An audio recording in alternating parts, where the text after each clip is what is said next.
अस्सलाम वालेकुम दोस्तों, सबिया हेल्थ एंड ब्यूटी टिप्स में मैं आपको खुशामदीद कहती हूँ।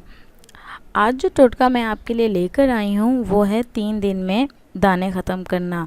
जिन मर्द हज़रात के चेहरे पर दाने हों, जिन ख़वातीन के चेहरे पर दाने हों, वो ये आज़मूदा टोटका इस्तेमाल करें। इंशाल्लाह इसके इस्तेमाल से आपके चेहरे के दाने और जो एक्नी है वो बिल्कुल ख़त्म हो जाएगी। इसके लिए आपने सबसे पहले लेना है शहद, लीमू, बेसन, गुलाब का अर्क। इन तमाम अशिया को आपने मिक्स करना है। मिक्स करने के बाद अपने चेहरे पर, हाथों पर और अपने गर्दन पर अच्छे से लगाना है। लगाने के बाद 20 मिनट तक लगा रहने दें। जब वो अमेज़ा अच्छे से आपके फेस पर ड्राई हो जाए तो उसे हल्का सा मसाज के बाद उतार दें।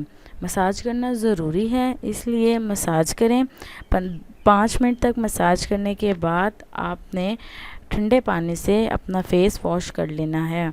ये टोटका मर्दों के लिए भी बहुत मुफीद है, बहुत कारआमद है और ख़वातीन के लिए भी।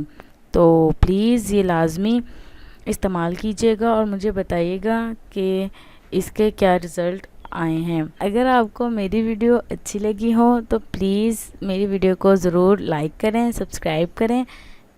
शुक्रिया।